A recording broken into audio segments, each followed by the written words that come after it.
Hello students, welcome back to my YouTube channel Jyoti academic of GNM में। और आज के इस वीडियो में मैं आप लोगों को बताने वाली हूँ कि नेशनल मेंटल हेल्थ प्रोग्राम क्यों होता है और ये प्रोग्राम स्टार्ट क्यों किया गया था, इसका पर्पस क्या था स्टार्ट करने का। और प्रीवियस क्लासेस में मैंने आप लोगों को इसी यूनिट का एक टॉपिक बताया था, that is trend of mental health. तो चलिए शुरू करते हैं आज का ये वीडियो, जहाँ पर है कि नेशनल मेंटल हेल्थ नर्सिंग। तो ये सबसे पहले ये देख लेते हैं कि ये स्टार्ट कब किया गया था। तो जो नेशनल मेंटल हेल्थ प्रोग्राम था वो 1982 में स्टार्ट किया गया था। इसका जो मेन पर्पस था स्टार्ट करने का कि वो ये था कि मतलब जो हमारे इंडिया की अगर बात करें या फिर जनरल पॉपुलेशन की बात करें तो हर जगह, मतलब कि आज के भी टाइम की बात कर लें या फिर पहले की भी अगर हम बात कर लें, तो हर एक मतलब कि 7% में से 1% जो था वो न्यूरो डिसऑर्डर को एक्सपीरियंस कर रहा था। मतलब बहुत सारी प्रॉब्लम्स आती हैं, जैसे कि किसी भी चीज़ को लेकर बहुत सारे सिम्टम्स राइज होते हैं, लाइक वरी हो गए, टायर्डनेस, स्लीप नहीं आ रही है नाइट में, किसी भी चीज़ को लेकर अगर हम टेंस्ड आउट हैं। तो ये सारी चीज़ें क्या है कि हमारे ये मतलब कहीं ना कहीं हमारी जो मेंटल स्टेटस होता है उसको इफ़ेक्ट करता है। तो उस चीज़ को कम करने के लिए, उसको स्टेबल करने के लिए ही ये प्रोग्राम्स स्टार्ट किया था, जो कि 1982 में स्टार्ट था। क्योंकि इंडिया की मोस्ट ऑफ द पीपल जो है वो गांव में रहती है, एंड वहाँ अभी भी मेंटल जो ट्रीटमेंट की फैसिलिटीज़ हैं वो कम हैं, उनमें इतना ज़्यादा अवेयरनेस नहीं है।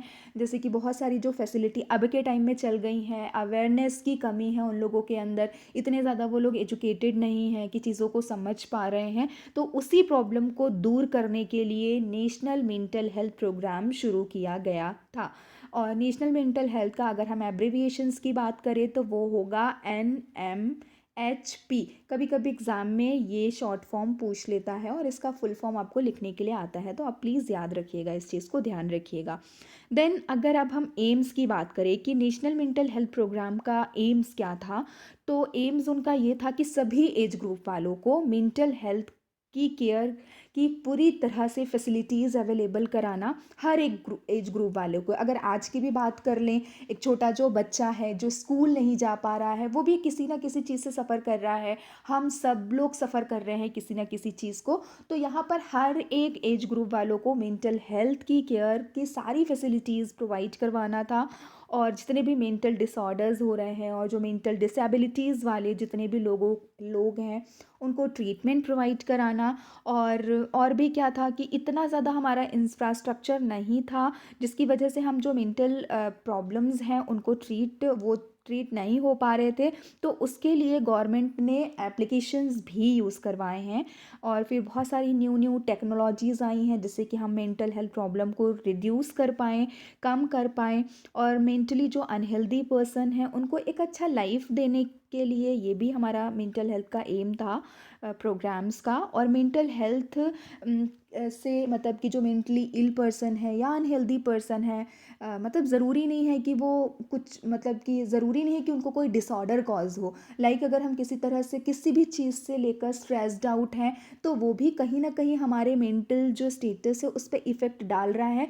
तो उससे रिलेटेड हम उनको हेल्थ एजुकेशन दे रहे हैं, मतलब कि मेंटल हेल्थ एजुकेशन उनको दे रहे हैं, जिससे कि उनकी लाइफ को हम क्योर कर सके और अच्छा बना सके उनको। और मेंटल हेल्थ केयर का जनरल केयर भी इंक्लूड है। General care in the sense कि यहाँ पर ये है कि जनरली जब हम किसी हॉस्पिटल के अंदर जाते हैं तो वहाँ पे हमारे फिज़िकल से रिलेटेड सारा चेकअप होता है वहाँ पर। तो फिज़िकल से रिलेटेड मतलब फिज़िक का चेकअप तो होगा ही होगा, उसके साथ ही साथ उस केयर के अंदर हमारा मेंटल केयर भी आता है, तो उसको हम बोलते हैं जनरल केयर के अंदर ये भी इंक्लूड था हमारा मेंटल हेल्थ केयर। तो ये एम था कि हर एक हॉस्पिटल में एक डॉक्टर भी अवेलेबल होना चाहिए, जनरल हॉस्पिटल के अंदर भी एक साइकेट्रिक डॉक्टर होना चाहिए, जो कि वो हमको, अगर हम किसी भी चीज़ से, कभी कभी ऐसा होता है ना कि मतलब कि हम सब कुछ हमारे अंदर सही होता है बट वो सस्पेक्टेड होता है, चीज़ें हमको लगती है बार बार चीज़ें कि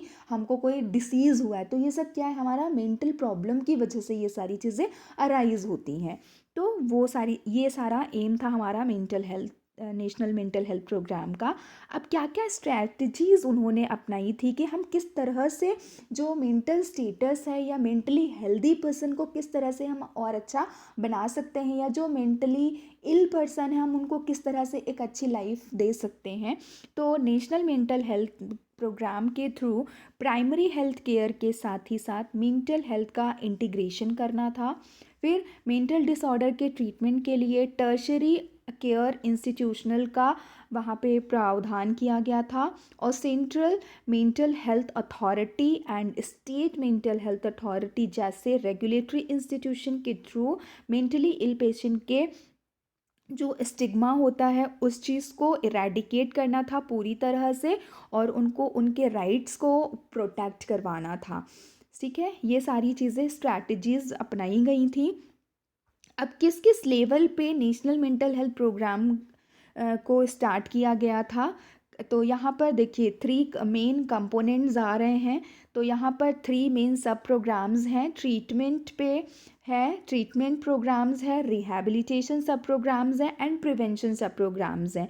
तो ट्रीटमेंट सब प्रोग्राम्स में आएगा कि विलेज लेवल पर हम किस तरह से लोगों को मतलब मेंटल हेल्थ के बारे में हम बता सकते हैं। प्राइमरी हेल्थ लेवल पर हम क्या कर सकते हैं, डिस्ट्रिक्ट लेवल पे क्या कर सकते हैं, mental hospital and teaching psychiatric unit में क्या चीज़ें कर सकते हैं।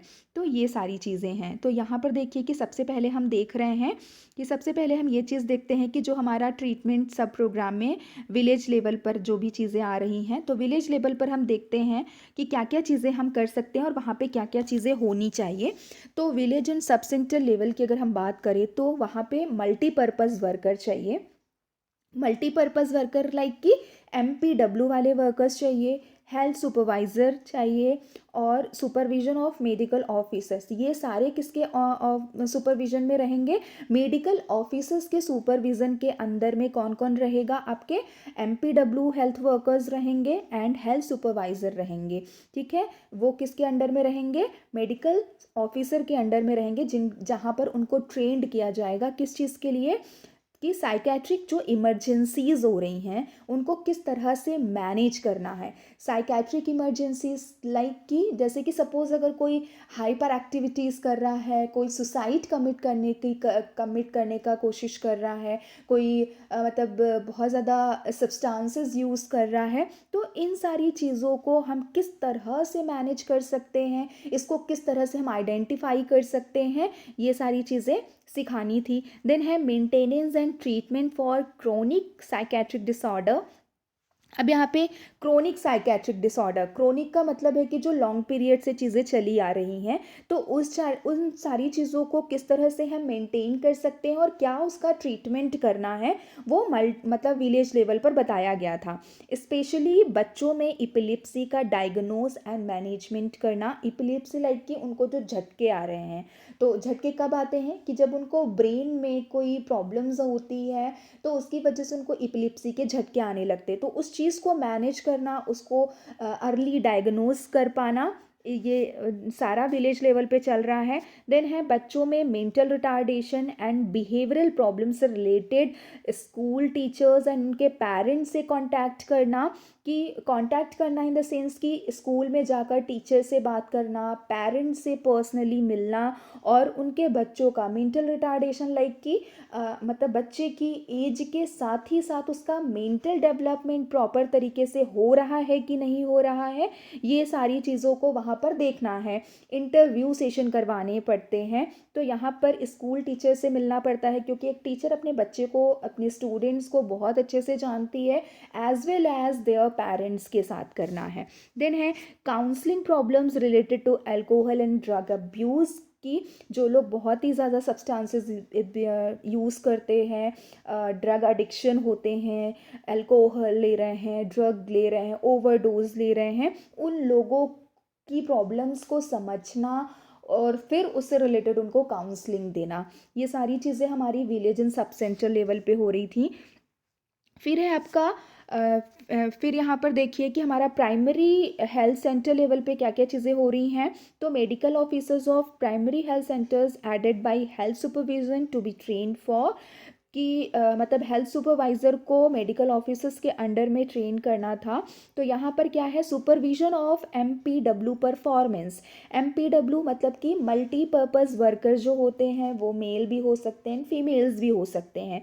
तो उनके वर्क को, वो उनको जो वर्क असाइंड किया जा रहा है उनके परफॉर्मेंस को देखना कि वो प्रॉपर तरीके से काम कर पा रहे हैं कि नहीं। मतलब MPW क्या काम करेंगे कि वो पूरा डाटा कलेक्ट कर रहे हैं, जो एरिया उनको दिया जा रहा है उस एरिया में कितने लोग मेंटली अनहेल्दी हैं, उनकी क्या एक्टिविटीज़ हैं, ये पूरा डाटा कलेक्ट करना, उससे रिलेटेड उनको मतलब उनको हेल्थ एजुकेशंस वगैरह देना। ये सारी चीज़ें कौन कर रहा था, MPW, और ये इसको सुपरवाइज कौन करेगा, मेडिकल ऑफिसर्स कर रहे हैं। देन है एलिमेंट्री डायग्नोसिस। एलिमेंट्री डायग्नोसिस, कोई भी ऐसा सिम्टम्स दिखाई दे रहा है, क्योंकि बहुत सारे ऐसे सिम्टम्स होते हैं जिनको हमें अर्ली डायग्नोज कर लेना पड़ता है, जिससे कि हमको आगे हम वो जो चीज़ें कॉम्प्लिकेटेड होने वाली हैं और पर्सन को उस चीज़ से बहुत ज़्यादा हार्म हो रहा है, पर्सन को तो हार्म होगा ही होगा, प्लस उससे रिलेटेड उनके पास जो लोग उनके रिलेटिव्स हैं, उनके जो फैमिली मेम्बर्स हैं, वो लोग भी हार्म हो सकते हैं उन सारी चीज़ों से। तो अर्ली डायग्नोज कर लेने हैं उनको। देन है ट्रीटमेंट ऑफ फंक्शनल साइकोसिस। फंक्शनल साइकोसिस मतलब यहाँ 2 टाइप्स ऑफ साइकोसिस होते हैं, एक तो ऑर्गेनिक होता है और एक फंक्शनल होता है। तो ऑर्गेनिक में तो चीज़ें हम फाइंड आउट करते हैं, मतलब वहाँ पे क्लिनिकल एग्जामिनेशन होता है, देन हमको पता चलता है, साइन और सिम्टम्स मिलते हैं। लेकिन फंक्शनल साइकोसिस में क्या होता है कि जब आप चेक करते हो तो आपको कोई भी सिम्टम्स, मतलब फिजिकल कोई भी सिम्टम्स शो नहीं होता है। यहाँ पर हम पेशेंट की एक्टिविटीज़ के थ्रू ही जो भी वो साइन और सिम्टम्स हमको दिखती हैं उसी को हम बोलते हैं फंक्शनल साइकोसिस। तो यहाँ पे फंक्शनल साइकोसिस लाइक सिजोफेनिया वगैरह हो गया, इन सारी चीज़ों का ट्रीटमेंट करना। और treatment of uncomplained cases of psychiatric disorder associated with physical diseases. यहाँ पे क्या चीज़ें हो रही हैं कि जब कोई फिज़िकल डिसीज़ वगैरह होती है तो उसकी वजह से भी हम बहुत ज़्यादा डिस्टर्ब हो जाते हैं, जिसकी कि कंप्लेंट तो नहीं होती है, बट हमारा जो मूड है वो बहुत ज़्यादा स्विंग्स होने लगता है, हमारे माइंड में बहुत सारे थॉट्स आने लगते हैं। तो उस चीज़ को शॉर्ट आउट करना, उस चीज़ से रिलेटेड उनको साइकोलॉजिकल सपोर्ट देना, काउंसलिंग देना। देन है management of uncomplained psycho social problems. बहुत सारे साइको सोशल प्रॉब्लम्स भी अराइज होते हैं, तो उन चीज़ों को भी मैनेज करना। देन है आपका epidemiological surveillance of mental morbidity है। तो यहाँ पर क्या है कि यहाँ पर मतलब कि जो भी मेंटल मॉर्बिडिटी का मतलब होता है कि जो भी मेंटली अनहेल्दी लोगों का जो नंबर इंक्रीज होता जा रहा है, उस चीज़ को फाइंड आउट करना कि कितने लोग इस चीज़ से इफ़ेक्ट हो रहे हैं और उसका पर्टिकुलर रीज़न क्या है। तो ये सारी चीज़ें किस लेवल पर हो रही हैं, ये सारी चीज़ें हमारी प्राइमरी हेल्थ लेवल पर होंगी। देन है आपका डिस्ट्रिक्ट लेवल। डिस्ट्रिक्ट लेवल में क्या हो रहा है कि डिस्ट्रिक्ट लेवल मतलब एक हॉस्पिटल लेवल की अगर हम बात करें तो डिस्ट्रिक्ट लेवल में जो हॉस्पिटल है, जो साइकेट्रिक हॉस्पिटल होगा, वहाँ पे कम से कम एक साइकेट्रिस्ट अटैच्ड होना चाहिए, मतलब कि एक साइकेट्रिक डॉक्टर होना चाहिए वहाँ पर, जो कि पेशेंट को प्रॉपर तरीके से काउंसलिंग दे पाए। और डिस्ट्रिक्ट हॉस्पिटल में, जो भी डिस्ट्रिक्ट हॉस्पिटल्स हैं, वहाँ पर 30 to 50 साइकेट्रिक बेड होने चाहिए। हाँ, मतलब कि जितने भी डिस्ट्रिक्ट हॉस्पिटल्स हैं उनके अंदर की बात कर रही हूँ। और हर एक हॉस्पिटल के अंदर, हर एक डिस्ट्रिक्ट हॉस्पिटल के अंदर एक साइकेट्रिस्ट अटैच्ड होना ही होना चाहिए, क्योंकि जस्ट अभी मैंने आप लोगों को स्टार्टिंग में ही बताया है कि क्या हो रहा है यहाँ पर। जनरल मतलब कि जनरल जो एग्जामिनेशन हो रहा है उसके अंदर, मतलब कि जो हमारी जनरल्स प्रॉब्लम है उसके अंदर, जनरल केयर के अंदर ही हमारी मेंटल हेल्थ केयर को भी इंक्लूड कर दिया गया है। कि नॉर्मली अगर हम अपना फिज़िकल चेकअप के लिए जाते हैं तो वहाँ पे हमारा साथ ही साथ में मेंटल हेल्थ का भी, मतलब हमारा मेंटल का भी चेकअप होता है। ठीक है, तो ये सारी चीज़ें हमारी किस पे आ गई थी, डिस्ट्रिक्ट लेवल पे आ गई हैं। फिर है आपका फोर्थ इज़ द मतलब डी है mental hospital and teaching psychiatric unit. तो यहाँ पर क्या है कि help in care of difficult cases. यहाँ पर क्या करना है कि जो डिफ़िकल्ट बहुत सारे जो केसेस आ रहे हैं, क्योंकि यहाँ पर हम एक पर्टिकुलर मेंटल हॉस्पिटल की बात कर रहे हैं, तो यहाँ पर सिर्फ साइकेट्रिक पेशेंट की ही बात करी जाएगी और उन्हीं से रिलेटेड जो भी केसेस हैं उसको क्योर करना है, उनकी हेल्प करना है। देन फिर क्या है, टीचिंग देना है, मतलब टीचिंग इन द सेंस कि वहाँ पर उन लोगों को हेल्थ एजुकेशंस भी देना है और फिर बहुत सारी फैसिलिटीज़ भी अवेलेबल होनी चाहिए। फैसिलिटीज़ लाइक कि वहाँ पर पेशेंट को occupational therapies, psychotherapy, counselling, behavioural therapy, अलग अलग टाइप्स की थेरेपी दी जाती है जिससे कि हम पेशेंट को क्योर करने की कोशिश करते हैं, मतलब पेशेंट के इंटरेस्ट के अकॉर्डिंग कि पेशेंट का इंटरेस्ट किस चीज़ में होता है। तो ये सारी चीज़ें कहाँ पर हो रही हैं, मेंटल हॉस्पिटल के अंदर ये सारी चीज़ें होती हैं। अब सेकंड क्या है हमारा लेवल कि अब यहाँ पर तो हम पेशेंट को केयर दे रहे हैं, पेशेंट को क्योर करने की कोशिश कर रहे हैं। अब अगर पेशेंट किसी चीज़ से मतलब मेंटली वो अनहेल्दी है, वो सफ़र कर रहा है, तो हमारा पर्पस क्या होगा, पेशेंट को रिहैबिलिटेट करना, पेशेंट की वापस से पेशेंट को पहले वाले लाइफस्टाइल में लेकर आना, मतलब उसको पुनर्वास की तरफ लेकर जाना। तो रिहैबिलिटेशन सेंटर में कम्युनिटी लेवल पर एपिलेप्टिक एंड साइकोटिक का ट्रीटमेंट डिस्ट्रिक्ट लेवल पर और हायर रेफरल सेंटर पर इंक्लूड किया जाता है। मतलब डिस्ट्रिक्ट लेवल हॉस्पिटल की जस्ट अभी मैंने बात करी आप लोगों की कि डिस्ट्रिक्ट लेवल पे जो हॉस्पिटल्स होते हैं वहाँ पे भी 30 to 50 बेडेड होना चाहिए साइकेट्रिक के, और हर एक हॉस्पिटल के अंदर एक साइकेट्रिस्ट होना चाहिए। तो वहाँ पर क्या है कि हम पेशेंट को क्योर करने की कोशिश करते हैं, उनका ट्रीटमेंट करते हैं, और अगर फिर वहाँ पे हम उनको नहीं क्योर कर पाते देन हम उनको रेफ़र करते हैं। फिर है आपका प्रिवेंशन। प्रिवेंशन क्या है, यहाँ पर अल्कोहल से रिलेटेड प्रॉब्लम की प्रिवेंशन एंड उनको कंट्रोल करना, क्योंकि यहाँ पर सब्सटेंसेस यूज़ जो सब्सटेंसेस यूज़ हो रहे हैं या ड्रग अब्यूज़ हो रहे हैं उन सारी चीज़ों से पेशेंट को बचाना। और उसके बाद जो भी एडिक्शन है, एडिक्शन लाइक की आदत बहुत ज़्यादा हो गई है या जुवेनाइल डेलिकेंसी है या फिर acute adjustment problem like suicidal attempt are to be the addressed. जैसे कि बहुत सारे लोग, छोटे छोटे बच्चे भी आ जाते हैं, मतलब कि मेंटली अनहेल्दी वो हो जाते हैं उनके घर के एटमॉस्फेयर से, या कुछ कभी ऐसी चीज़ें हो जाती हैं जिससे कि वो शॉक में चले जाते हैं, वो उस चीज़ को देख नहीं पाते हैं। तो इन सारी चीज़ों से भी क्या करना है, उनको बचा के रखना है।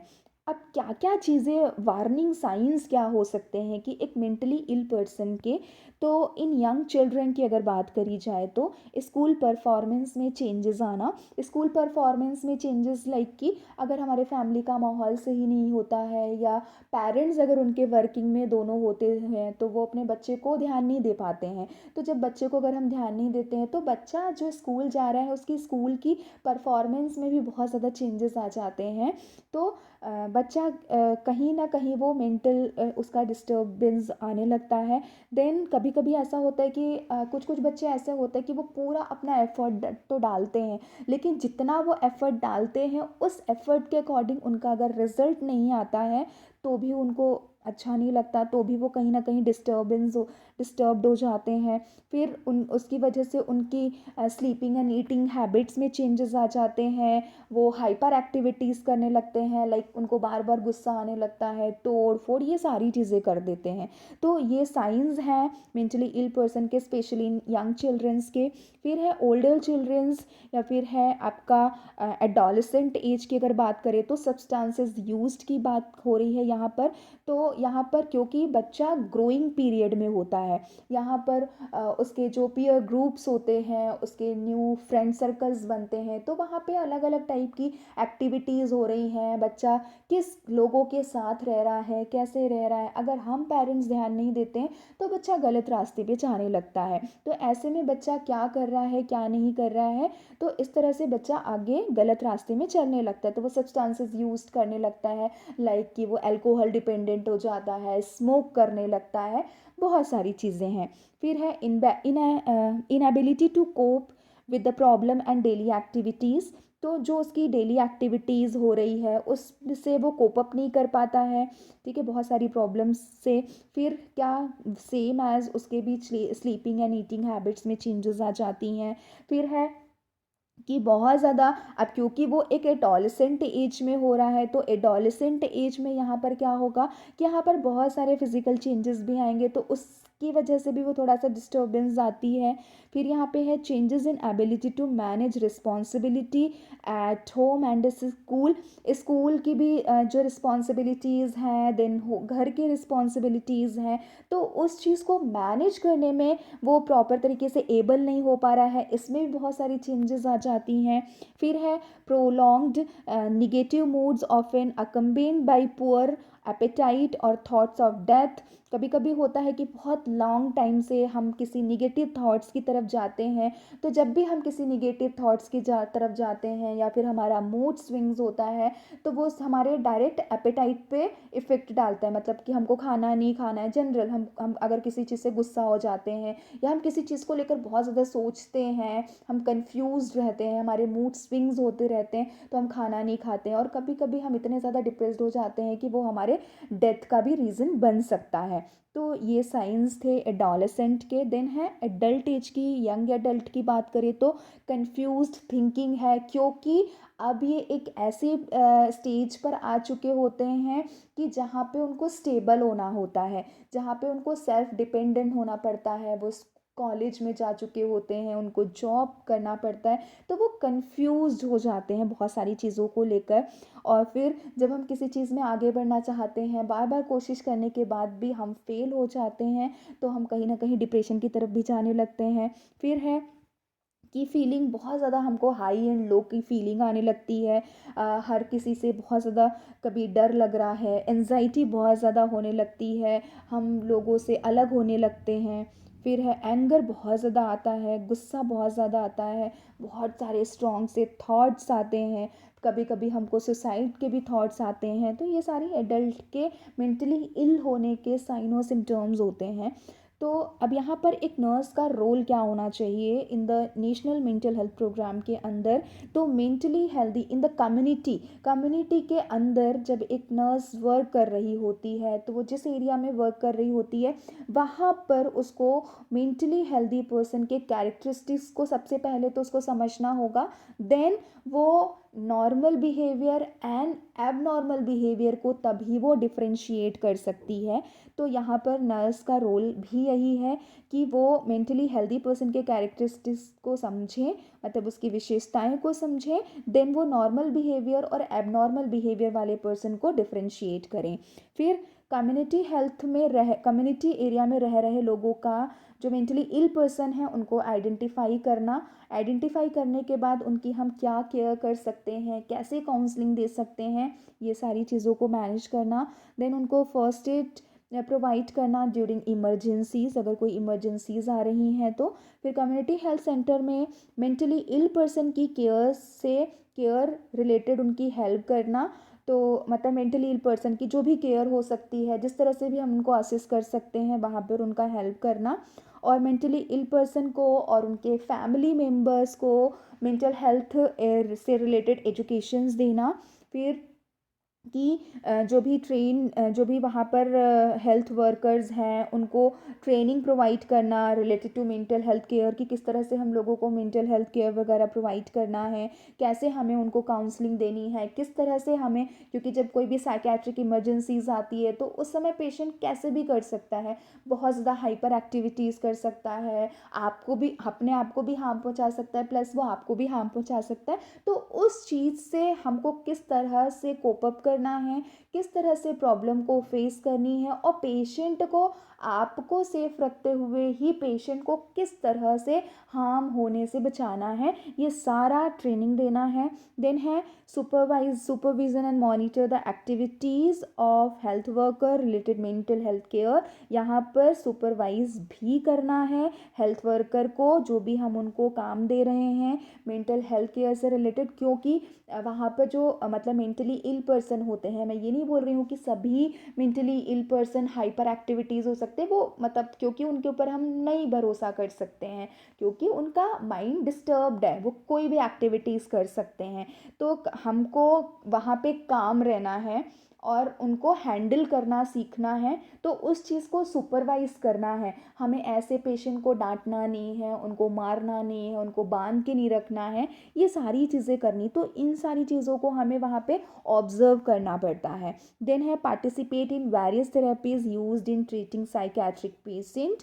तो जो भी बहुत सारी टाइप की थेरेपीज़ यूज्ड हो रही हैं, लाइक अभी जिस मैंने आप लोगों को बताया कि प्ले थेरेपी हो गई, cognitive therapy, occupational therapy, behavioural therapy, बहुत सारे टाइप्स की थेरेपीज़ होती हैं। तो उन सारी चीज़ों में पार्टिसिपेट करना, जिससे कि हम साइकेट्रिक पेशेंट को प्रॉपर तरीके से ट्रीट कर पाएँ। तो आज का इस वीडियो में मैंने आप लोगों को बताया है कि नेशनल मेंटल हेल्थ प्रोग्राम क्या होता है और उसका ट्रीटमेंट कैसे कर सकते हैं, एंड नर्स का रोल क्या होता है। आई होप आप लोगों को वीडियो समझ में आया होगा, और अगर कोई प्रॉब्लम है तो आप मुझे कमेंट बॉक्स में कमेंट करके पूछ सकते हैं। So thank you and bye bye.